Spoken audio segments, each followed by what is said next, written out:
राम राम जी सारे ने।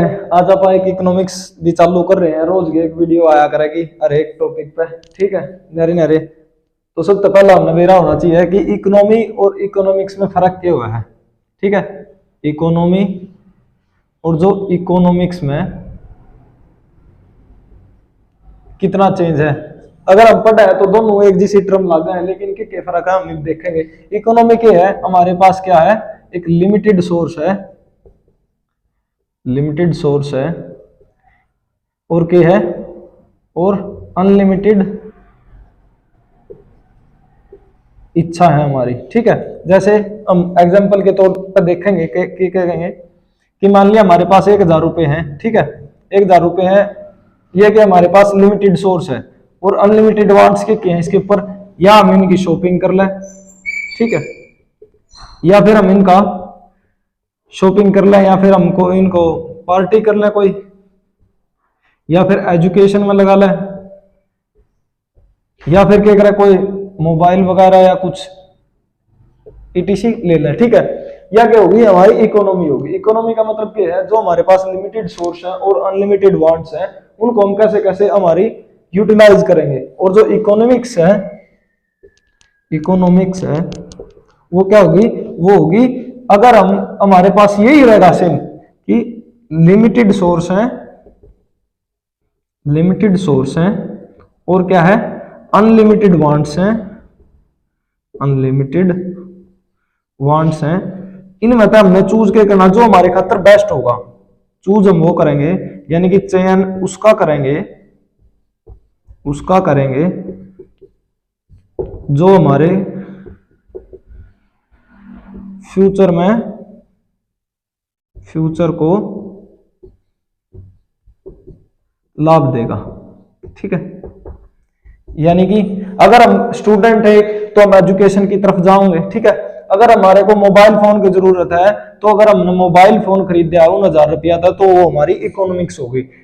अगर हम एक बार और रिवाइज करें कि भाई इकोनॉमी क्या है, इकोनॉमी क्या है, एक लिमिटेड सोर्स है, मतलब हमारे पास कुछ चिने गुणे रिसोर्सेज हैं, ठीक है, रिसोर्सेज है यानी कि संसाधन है, और अनलिमिटेड वांट्स, हमारी इच्छा बहुत सारी है कि भाई हम उन यो खरीद लेंगे, यो खरीद लेंगे। लेकिन इकोनॉमिक्स के है, उनकी स्टडी है, स्टडी किसकी है, स्टडी है यार लिमिटेड सोर्स और अनलिमिटेड वांट्स की चूज करने की कि भाई हमारे फ्यूचर में कौन सा ब्राइट होगा। अब इकोनॉमिक एक्टिविटी, मतलब इकोनॉमी का टर्म है एक रिलेटेड, एक हुआ इकोनॉमिक एक्टिविटी।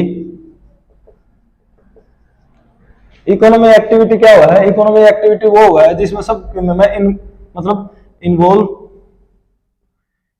मनी, ठीक है, जिसमें पैसा इन्वॉल्व होगा उसको हम इकोनॉमिक एक्टिविटी क्या देंगे। जैसे हम कोई लेन देन कर रहे हैं, ठीक है, ऑनलाइन हो या ऑफलाइन, दोनों मोड पे, ऑनलाइन एंड ऑफलाइन, किसी भी मोड पे होगा, ठीक है।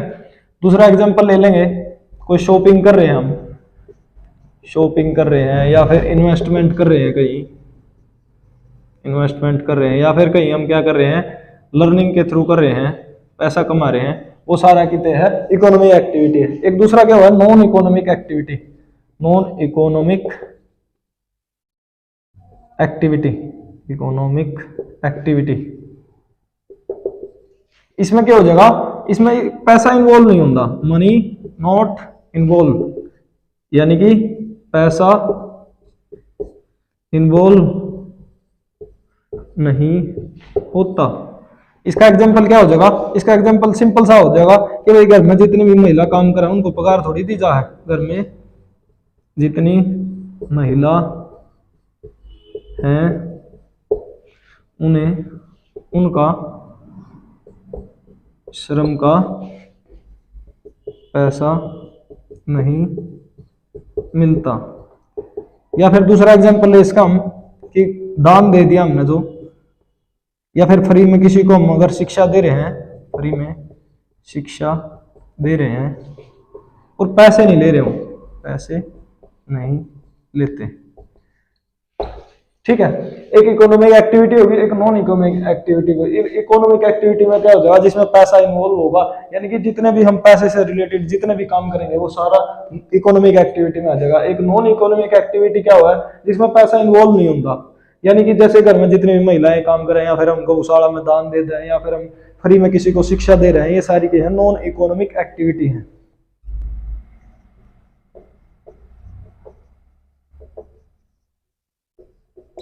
अपॉर्चुनिटी कॉस्ट, अपॉर्चुनिटी कॉस्ट क्या हुआ है, ये हुआ है बेस्ट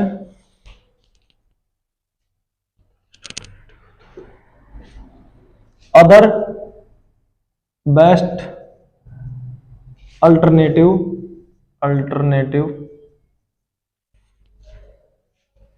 विच हो जाएगा सैक्रिफाइस। मतलब जो हमने विकल्प चुना है, इसका इसने हिंदी में लिखेंगे तो कैसे लिखेंगे, जो हमने विकल्प चुना है उसके साइड में या फिर उसके अलावा जिससे हमारी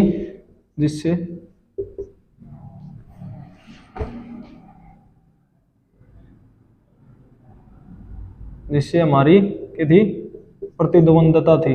ठीक है, प्रतिद्वंदता थी। यानी कि जो एग्जांपल तो बहुत बढ़िया समझ में होगा, जैसे हमने क्या किया, गेहूं बो दिया भाई, गेहूं बो दिया, ठीक है, चने की बजाय। अगर हम इसने देख दे तो यो कम प्रॉफिट देता, लेकिन यो क्या है ज्यादा प्रॉफिट दे रहा है, इसलिए हमने इसको बो दिया। यो क्या हो जाएगा, अपॉर्चुनिटी कॉस्ट हो जाएगी। ठीक है, अपॉर्चुनिटी कॉस्ट के है जो हमने चुना ना वो हमारे वाला बेस्ट है, और यानी कि दूसरे के कंपैरिजन करके देखेंगे कि भाई हमने हमारे पास के एग्जांपल लिया कि जैसे कि गेहूं बोस का या फिर हम चना बोस का है, हमने चने की बजाय गेहूं को बो दिया तो हमारे को ज्यादा प्रॉफिट होया एज ए चने के बराबर। देखो भाई एक ये और formula, real rate of interest किसके बराबर हो, nominal rate of interest minus महंगाई दर। नॉमिनल रेट किसने क्या दिया करें, जो बैंक हमारे को देगा ना, बैंक ब्याज पर पैसे देता है, जो रेट लगाएगा। ठीक है, रेट लगाएगा, यह हो जाएगा नॉमिनल रेट ऑफ इंटरेस्ट, यह हो जाएगी महंगाई दर। इसी के नॉमिनल रेट के और भी कोई नाम हो जाएंगे, यानी कि इसने और हम क्या कह है, यानी कि बैंक रेट भी कह सकते हैं, बैंक रेट भी कह सकते हैं। ठीक है, रियल रेट हमारे को कितनी पड़ेगी और माइनस के महंगाई दर। यानी कि हम कई बार देखा है कि भाई हमारे को बैंक रेट दे देता है मान लिया 5% के तकरीबन, ठीक है, और रियल रेट ऑफ इंटरेस्ट काटनी पड़ेगी, लेकिन उस टाइम की महंगाई दर चल रही है कितनी, महंगाई दर चल रही है 5.4% की। ठीक है, तो हमारा रियल रेट ऑफ इंटरेस्ट कितना बना, रियल रेट ऑफ इंटरेस्ट 0.4% बना। यानी कि हमने जितना भी इन्वेस्ट कराया था एक साल में उसका 0.4% ब्याज लगा। इसलिए हम देखेंगे कि भी एक साल में हम जितने भी इन्वेस्टमेंट करे हैं उसके हिसाब से जो बैंक ब्याज दे है, लेकिन हमारे को कम क्यों मिला है, हमारे को ये नहीं पता लगता कि real rate of interest nominal rate of interest minus महंगाई दर है, इसलिए हमारे को 0.4% ही ब्याज देता है। क्या होना चाहिए कि भाई इकोनॉमिक्स दो प्रकार के हुआ है, एक मैक्रो इकोनॉमिक्स हुआ है, मैक्रो इकोनॉमिक्स, और जो दूसरा क्या होगा, माइक्रो इकोनॉमिक्स, माइक्रो इकोनॉमिक्स।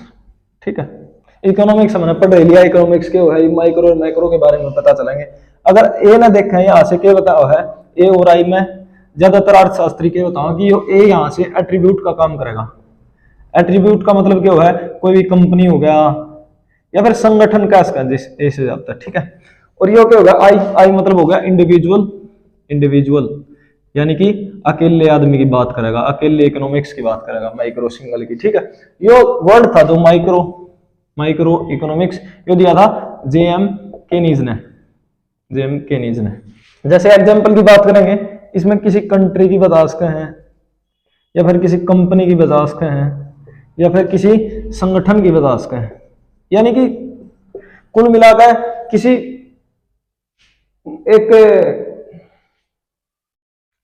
हम कह सकते हैं कि भाई किसी कंट्री या कंपनी या किसी संगठन या किसी ऑर्गेनाइजेशन के बारे में माइक्रो इकोनॉमिक्स की डिटेल करेंगे हम। और जो माइक्रो है वो किसी एक पर्सन के बारे में बता सकते हैं, सिंगल पर्सन के बारे में, या फिर माइक्रो इकोनॉमिक्स के बताओगा इंडिविजुअल यानी कि अकेले के बारे में, या फिर किसी आदमी के बारे में बता सकता है, या फिर किसी औरत हो जाएगी, या फिर कोई एक सिंगल शॉप हो जाएगी, इसके बारे में बता सकता है। ठीक है, अगर हम देखेंगे माइक्रो इकोनॉमिक्स है कैसे मैक्रो इकोनॉमिक्स बन गया है, उसका एग्जांपल देखेंगे कि एक लॉ ऑफ डिमांड हुआ है, लॉ ऑफ डिमांड याद रख लीजिए, लॉ ऑफ एक डिमांड का कंसेप्ट हुआ है। लॉ ऑफ डिमांड में क्या बताऊंगा, प्राइस बढ़ जाएगा, प्राइस बढ़ जाएगा अगर डिमांड क्या होगी, कम होगी। ठीक है, अगर डिमांड कम होगी, अगर यहां से देखें तो इसका इंपैक्ट कैसे इसके ऊपर पड़ा है, अगर डिमांड ही कम होगी हमारे पास तो क्या होगा, प्रोडक्शन, अगर डिमांड कम होगी, अगर डिमांड कम होगी तो प्रोडक्शन भी कम करना पड़ेगा, प्रोडक्शन कम करना पड़ेगा तो लेबर भी कम करनी पड़ेगी, लेबर कम करेंगे तो क्या हो जाएगा, लेबर कम करेंगे तो उनके पास आमदनी भी कम हो जाएगी, जिससे क्या होगा, मार्केट है वो नीचे आ जाएगा। और अगर मार्केट नीचे आया तो क्या हो जाएगा, कोई कंपनी है या फिर कंट्री है, कोई ऑर्गेनाइजेशन है, उसका जीडीपी अपने आप डाउन हो जाएगा, जिस तक क्या करेगा, ये इंपैक्ट पड़ गया माइक्रो का मैक्रो पर। ठीक है, मैक्रो पर ये ध्यान से समझ लियो, माइक्रो और मैक्रो में क्या फर्क है, सबसे मेन डिफरेंस ये है कि भाई माइक्रो आई दिख गया तो इंडिविजुअल यानी कि अकेले आदमी के बारे में बताऊंगा, ए दिख गया तो एट्रीब्यूट का मतलब हो कोई कंपनी, संगठन या ऑर्गेनाइजेशन के बारे में बताऊंगा।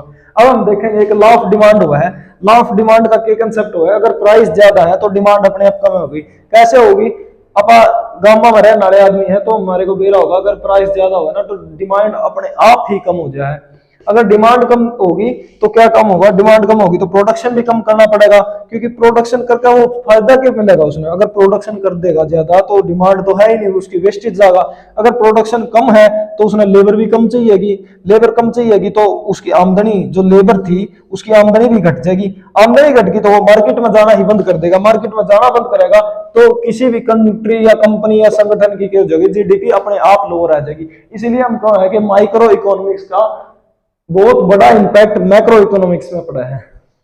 अब हम देखेंगे, हमने दो पार्ट देख लिए, माइक्रो और माइक्रो यानी कि इकोनॉमिक्स हम बड़े तौर पर कितने पार्ट हम बांट सकते हैं, लेकिन हमने ये नहीं देखा कि भाई इकोनॉमिक्स के, हमने सुना हुआ कि भाई एक कैपिटलिस्ट इकोनॉमी हुआ है, एक सोशलिस्ट इकोनॉमिक्स हुआ है, सोशलिस्ट इकोनॉमी हुआ है, और तीसरी क्या बन गई, मिक्स्ड इकोनॉमी, मिक्स्ड इकोनॉमी। सबने सुन रखे होंगे ये नाम, कैपिटलिस्ट, सोशलिस्ट और मिक्स्ड। सबसे पहले ये कॉन्सेप्ट दिया था कार्ल मार्क्स ने, नहीं ये वाला एडम स्मिथ ने दिया, एडम स्मिथ। ठीक है, ये वाला कॉन्सेप्ट दिया था कार्ल मार्क्स ने। और जो ये वाला कॉन्सेप्ट है जे.एम. केनीज ने। ठीक है, इसने अब हम इनके दूसरे नाम भी देखे हैं तो कैपिटलिस्ट के, और हम के कैस का इसने और कैस का है फ्री इकोनॉमी या फिर लेजी फ्री इकोनॉमी, और के कैस का भी मार्केट इकोनॉमी और प्राइवेट इकोनॉमी। ये इसके और भी नाम है, इसके और के नाम उसके हैं, इसके नाम नाजियम या फिर नेशनल होगा, और क्या हो जाएगा, गवर्नमेंट इकोनॉमी। ठीक है, और इसका क्या हो जाएगा, मिक्स्ड या फिर हाइब्रिड इकोनॉमी। हाइब्रिड भी कैसे है, ये हाइब्रिड इकोनॉमी या फिर कॉम्बिनेशन इकोनॉमी। ठीक है, ये हमारे क्या हो गए, ये इनके और नाम हो गए, ये भी नाम हो गया, ये हो गया, और जो ये हो गए। ठीक है, कैपिटलिस्ट ने हम क्या इसका free economy, lazy free economy, market economy या प्राइवेट इकोनॉमी। सोशलिस्ट ने क्या इसका नाजियम, नेशनल या फिर government economy, mixed economy, hybrid combination. जो कैपिटलिस्ट दिया था एडम स्मिथ ने, सोशलिस्ट दिया था कार्ल मार्क्स ने, मिक्स्ड दिया था जे.एम. केनीज ने। अगर अब इनके काम देखना है, कैपिटलिस्ट में क्या है, कैपिटलिस्ट में क्या है, इसमें गवर्नमेंट का इंटरवेंशन यानी कि गवर्नमेंट हस्तक्षेप नहीं करेगी, कुछ हिस्से दे देगी, कुछ हिस्से होंगे गवर्नमेंट के। वो कौन कौन से होंगे, एक तो नेशनल बॉर्डर हो जाएगा, नेशनल बॉर्डर, एटॉमिक रिसर्च वगैरह हो जाएगा, और क्या हो जाएगा, तीसरा हो जाएगा सिविल लॉज। इस टाइप वाले छोड़ कर बाकी सारे गवर्नमेंट प्राइवेट क्या है कि भाई इसमें क्या हुआ है, तो देखेंगे सबसे पहला पॉइंट क्या है, गवर्नमेंट का हस्तक्षेप, यानी कि गवर्नमेंट नहीं आओगी, कुछ कुछ सेक्टर क्या लेंगे, सेक्टर में होगा, जैसे सिविल लॉ, सिविल लॉज बनाएगी, या फिर नेशनल बॉर्डर हो गया, और जो है पब्लिक वर्क, ठीक है, पब्लिक वर्क ईटीसी। ऐसे ऐसे सेक्टरों में छोड़कर, यानी कि एटॉमिक भी लिख लो इसमें, एटॉमिक रिसर्च वगैरह, ऐसे सेक्टरों को छोड़कर बाकी सब में क्या हो जाएगा, प्राइवेट कर रहेगी काम। दूसरा इसमें क्या हो जाएगा, पब्लिक सेक्टर को खुली छूट होती है कि वो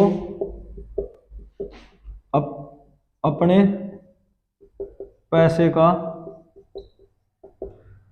जैसे चाह यूज करे, ठीक है, यूज करेगा।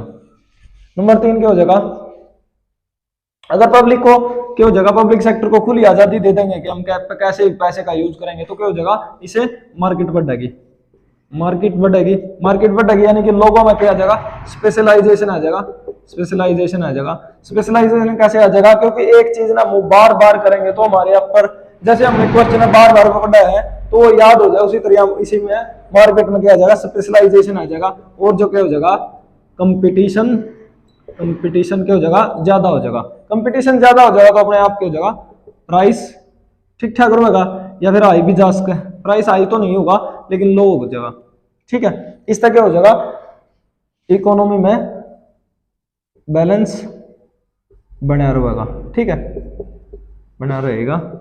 यह सोच थी किसकी, यह सोच थी एडम स्मिथ की, एडम स्मिथ की। हो गया सिंगापुर, हो गया स्विट्जरलैंड, हो गया स्विट्जरलैंड, हो गया।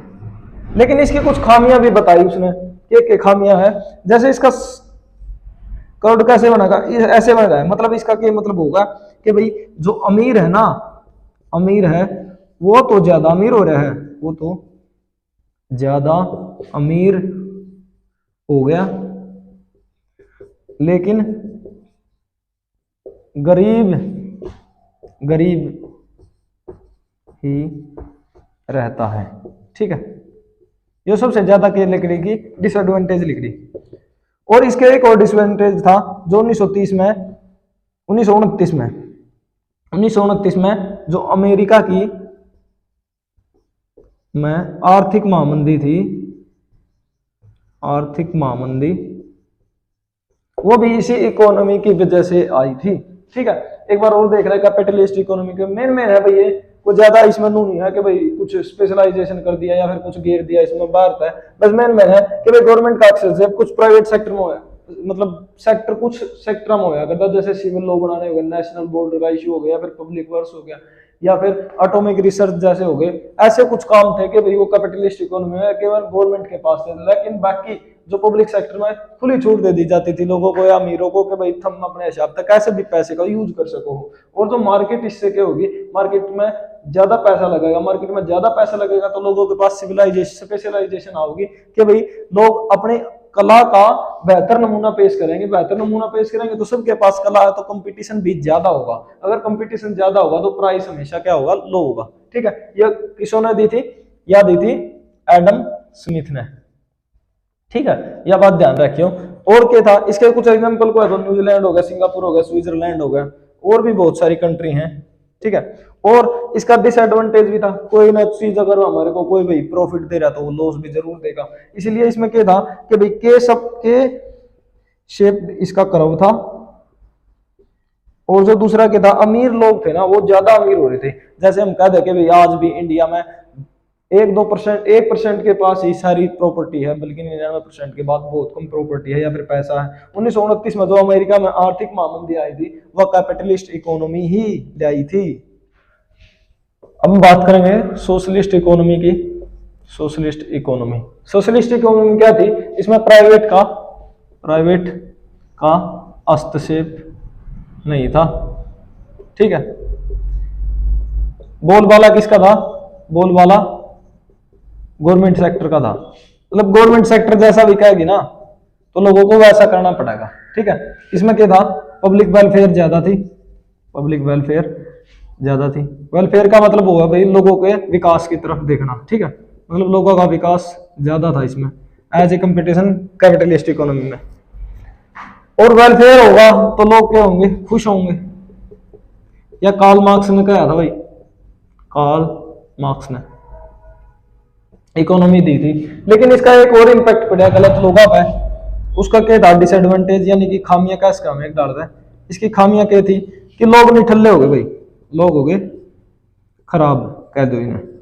क्यों हो गए लोग खराब, क्योंकि जब पता लगा उन्होंने कि भाई हमारे को जो भी दे रही है सरकार, सब कुछ दे रही है, तो इसमें क्या हो जाएगा, नो कंपटीशन हो जाएगा। कंपटीशन क्यों नहीं होया, क्योंकि लोग, सरकार ही अगर सब कुछ दे देगी तो लोग क्या करेंगे, कुछ भी नहीं करेंगे। इसकी खातिर क्या हो जाएगा, कंपटीशन लो हो जाएगा। अगर लो कंपटीशन होगा तो क्या हो जाएगा, मार्केट में महंगाई, महंगाई ज्यादा तो नहीं होगी, महंगाई ज्यादा नहीं होगी, लेकिन उनकी कुशलता के बराबर पैसे नहीं मिलेंगे, पैसे नहीं मिलेंगे। और जो दूसरी क्या थी इसकी खामी, सबसे दूसरी इसकी खामी क्या थी, एक तो यह होगी, दूसरी क्या होगी, दूसरी होगी कि भाई लोगों की प्राइवेट जिंदगी में दखल अंदाजी बढ़ गई, दखल अंदाजी बढ़ गई गवर्नमेंट की, ठीक है। सोशलिस्ट इकोनॉमिक्स के थी, इसमें प्राइवेट हस्तक्षेप नहीं था, जो करा थी गवर्नमेंट करेगी। अगर गवर्नमेंट करेगी सीधी सी बात है कि भाई पब्लिक वेलफेयर ज्यादा खुश होगा, लोग खुश होंगे, लेकिन विकास भी होगा। लेकिन उसके कुछ डिसएडवांटेज भी थे, खामियां क्या थी, लोग खराब होने लग गए। लोग खराब क्यों होने लग गए, क्योंकि मार्केट में उनकी कुशलता के हिसाब से पीछा नहीं मिलने लग गया। इसकी खाल के हो गया, नो कंपटीशन हो गया। अगर और दूसरा क्या था, क्योंकि प्राइवेट जिंदगी में सरकार की दखल अंदाजी बढ़ गई, जिसके कारण क्या हो गया, हमारी संप्रभुता को भी खतरा हो गया, संप्रभुता को खतरा हो गया, खतरा, ठीक है। तीसरी आ गई भाई मिक्स्ड इकोनॉमी, मिक्स्ड इकोनॉमी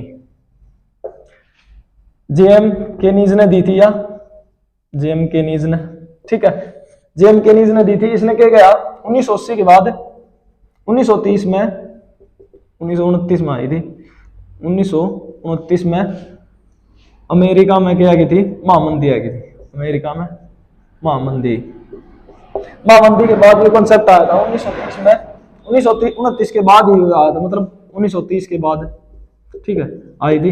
ये क्या था, कॉम्बिनेशन था, ये कॉम्बिनेशन था किस किस का, कैपिटलिस्ट, कैपिटलिस्ट और किसका था, सोशलिस्ट, सोशलिस्ट का, दोनों का क्या था, यानी कि इसको हाइब्रिड भी कह सकते हैं, ठीक है, हाइब्रिड इकोनॉमी थी। इसने लोग कहा कि भाई कुछ सेक्टर हम, इसने कहा कि भाई कुछ सेक्टर प्राइवेट के ले लो, और जो कुछ सेक्टर है वो भाई गवर्नमेंट ले लो, ठीक है। गवर्नमेंट कौन से सेक्टर ले होगी, गवर्नमेंट ले होगी non profitable sector, non profitable sector, यानी कि वो सेक्टर ले होगी जो पब्लिक वेलफेयर ज्यादा करेंगे, पब्लिक वेलफेयर ज्यादा देंगे, ठीक है। यानी कि जो एक डालता है, इसका एग्जांपल ले लो, एग्जांपल तो ज्यादा समझ में होगा, जैसे कि ले लेगी हॉस्पिटल, या फिर एजुकेशन, या फिर रेल, या फिर ले लिया भाई कोई ऑयल क्रूड वाला ले लिया, ऑयल क्रूड, ठीक है, ऐसे ऐसे ले लेगी। और जो प्राइवेट सेक्टर कौन से ले लेगी, जिसमें क्या हो जाएगा, मैक्सिमम प्रॉफिट मिलेगा, मैक्सिमम प्रॉफिट मिलेगा, और वेलफेयर बीच में, वेलफेयर क्या होगा, कम होगा, लेकिन क्या हो जाएगा, प्रकृति के साथ छेड़छाड़ कम करेंगे, प्रकृति के खिलाफ नहीं होगा, ठीक है, प्रकृति के खिलाफ नहीं होगा। और इसके एग्जांपल ले होंगे, आजकल तो शिक्षा में भी प्राइवेट सेक्टर आ गया है ज्यादातर। इसका एग्जांपल ले लेंगे, जैसे कि हमने सिम बेच दिया, या फिर क्या कह देंगे, कोई प्रोडक्ट बेचना है, कोई प्रोडक्ट है वो सेल करना है, या फिर कह देंगे हम बीमा कर रहे हैं लोग, या फिर कह देंगे कुछ सेल कर रहे हैं लोग, ठीक है, सेलिंग, या फिर कह दें ओवन, ये जितने भी कौन से जितने भी शिप हो गए भाई, ठीक है, या फिर क्या हो जाएगा, जितनी भी सेवाएं हैं, यानी कि थर्ड सेक्टर है, वो थर्ड सेक्टर ज्यादातर कौन संभालेगा, यही संभालेगा। मिक्स्ड इकोनॉमी जेएम केनीज ने दिया था 1929 में, अमेरिका महामंदी आ गई थी, उसके बाद जेएम केनीज ने 1930 में मिक्स्ड इकोनॉमी का कंसेप्ट दिया, जो कि क्या था, कॉम्बिनेशन था कैपिटलिस्ट और सोशलिस्ट का, यानी कि हाइब्रिड कॉन्सेप्ट था एक। इसमें इसने नु कहा कि भाई कुछ सेक्टर प्राइवेट काम कर लेगा, कुछ सेक्टर पे गवर्नमेंट भी काम कर लेगी। गवर्नमेंट उन सेक्टर पे काम करेगी जहां पर प्रॉफिटेबल तो कम होगा लेकिन पब्लिक वेलफेयर ज्यादा होगा, जैसे कि कैसे एजुकेशन हो गया, हेल्थ होगी, रेल होगी, ऑयल क्रूड होगा, यानी कि कच्चे मटेरियल जिन पे हम किसका है पब्लिक वेलफेयर ज्यादा उसका है, और किसी चीज के दाम भी ना बढ़े।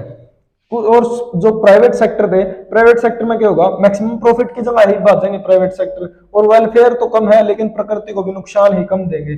जैसे कि हम कह सकते हैं कि भाई सिम दे दिया, प्रोडक्ट बना रहे हैं कोई, वो बेच रहा है, या फिर बीमा कर रहा है कोई आदमी, या फिर सेल कर रहा है, या शिप सेवाएं जितने भी थर्ड सेक्टर के हैं वो सारी मिक्स्ड इकोनॉमी में आ जाएगी।